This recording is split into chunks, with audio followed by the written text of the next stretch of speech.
નમસ્કાર વિદ્યાર્થી મિત્રો, સ્વાગત છે તમારું યુટ્યુબ ચેનલની અંદર। ધોરણ 6 ની અંદર વિજ્ઞાન વિષયમાં પ્રયોગ પોથીના ઘણા બધા આપણે પ્રયોગ જોતા આવીએ છીએ। એવી જ રીતે આજે આપણે પ્રયોગ 3 જોવાના છીએ।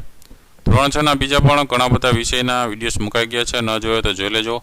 ઉપર વિડીયો સેક્શનમાં છે ને, એ વિડીયો સેક્શનની બાજુમાં ઉપર પ્લેલિસ્ટ છે ને, પ્લેલિસ્ટમાં નીચે જશો ને ધોરણ 6 ના સ્વાધ્યાયપોથીનું, ધોરણ 6 ના બીજા વિષયનું એવું અલગ અલગ પ્લેલિસ્ટ છે। એ પ્લેલિસ્ટમાં અંદર જાઓ ને એટલે તમને અલગ અલગ વિડીયો દેખાય।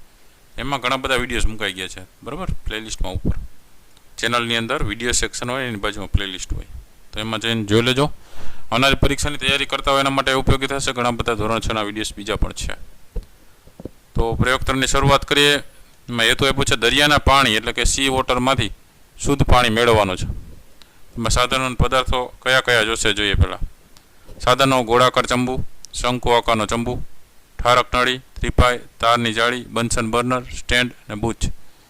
પદાર્થોમાં મીઠાનું દ્રાવણ જોશે। આ આકૃતિ જે આપણે આપી છે એવી જ આકૃતિ અહીંયા આપણે નીચે દોરવાની છે, બરાબર। સ્ટેન્ડ સાથે જે ગોળાકાર ચંબુ છે એ આ ત્રિપાઈ ઉપર રાખેલો છે, બરાબર। અને નીચે બન્સન બર્નર વડે એને ગરમ કરવામાં આવે છે। અંદર દરિયાનું પાણી છે, એમાંથી જે વરાળ ઉત્પન્ન થાય છે એ અહીંયા ઠારક નળીમાં જાય છે એટલે ઠરે છે। ગરમ પાણી ઠરે એટલે એની વરાળ છે એનું પાણી થાય, અને એ પાણી શુદ્ધ પાણી નીચે અહીંયા નિસ્યંદિત થઈ જાય છે। બીકરમાં લઈ લે છે, ફ્લાસ્કની અંદર લઈ લે છે, બરાબર। ઠારક નળીની અંદર શું હોય તો કે ઠંડુ પાણી એક તરફથી દાખલ કરીને બીજી બાજુથી નીકળતું હોય એટલે ઠંડુ થતું હોય, એટલે આ વરાળ જે અંદર જાય ને વચ્ચેની નળીમાંથી એ ઠરી જાય, અને વરાળ જેવી ઠરે એટલે એનું પાણી થઈ જાય।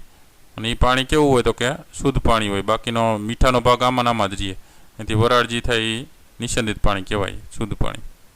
તેની પદ્ધતિ જોઈ લે કે ગોળાકાર ચંબુમાં અડધે સુધી મીઠાનું દ્રાવણ ભરો, પછી ચંબુને બૂચ વડે ચુસ્ત રીતે બંધ કરો।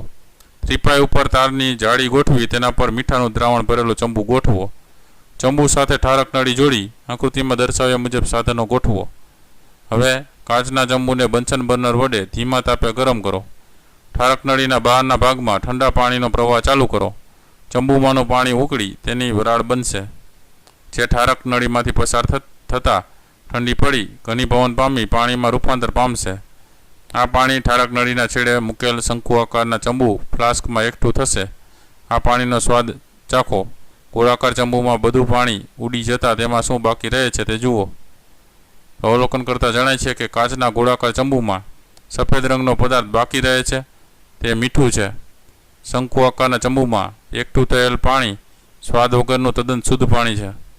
તો નિર્ણય કરતાં જણાય છે કે બાષ્પીભવન અને ઘનીભવનની ક્રિયા દ્વારા મીઠાના દ્રાવણમાંથી મીઠું અને પાણી છૂટા પાડી શકાય છે। દરિયાના પાણીમાંથી શુદ્ધ પાણી મેળવી શકાય છે। ત્યારબાદ જ્ઞાન ચકાસણી માટેના પ્રશ્નો જોઈએ। પહેલો પ્રશ્ન છે નીચેના દરેક પ્રશ્નોના માટે આપેલા વિકલ્પમાંથી સાચો વિકલ્પ જે હોય ABCD એમાંથી સાચો વિકલ્પ અહીંયા જવાબમાં લખવાનો છે ખાનામાં। પહેલું છે નીચેનામાંથી કયું પાણી સૌથી વધુ શુદ્ધ છે? તો જવાબમાં આવશે નિસ્યંદિત પાણી, જવાબમાં D ઓપ્શન। બીજું પાણીની વરાળનું પાણીમાં રૂપાંતર થવાની ક્રિયાને શું કહેવાય છે? તો જવાબમાં B ઓપ્શન, બાષ્પીભવન કહેવાય। બીજો પ્રશ્ન નીચેના પ્રશ્નોના માત્ર ઉત્તર લખો, જેમાં પહેલું ડૉક્ટર ઇન્જેક્શન દ્વારા અપાતી દવાને ઓગાળવા કયું પાણી વાપરે છે? તો જવાબમાં આવશે નિસ્યંદિત પાણી। બીજું સંચા વડે કાઢેલા ફળના રસમાંથી બી અને રેસા દૂર કરવા કઈ પદ્ધતિ વપરાય છે? તો એમાં જવાબમાં આવશે ગાળણ। ત્રીજું ગાળણ ક્રિયા વડે કયા પ્રકારની અશુદ્ધિ દૂર કરી શકાય? તો જવાબમાં આવશે પ્રવાહીમાં ઓગળે નહીં તેવી। તો વિદ્યાર્થી મિત્રો, આ રીતે અલગ અલગ પ્રશ્નો જવાબ છે અને સાથે પ્રયોગ છે, એની તૈયારી કરતા રહેજો। આ વિડીયો ગમ્યો હોય તો લાઇક કરજો અને તમારા મિત્રો પણ વિડીયો શેર કરજો। ચેનલને હજી સબસ્ક્રાઈબ ન કરી તો ચેનલને સબસ્ક્રાઈબ કરી લેજો। આવા નવા વિડીયોઝ ચેનલ પર મુકાતા રહેતા હોય છે। ન જોયેલા વિડીયોઝ ધોરણ 6 ના ઘણા બધા મુકાઈ ગયા છે, જોઈ લેજો પ્લેલિસ્ટમાં જઈને, ઉપર ચેનલની અંદર છે, બરાબર। ફરી પાછા નવા વિડીયો સાથે મળીએ। તમારી કાળજી રાખજો। Thank you very much and take care.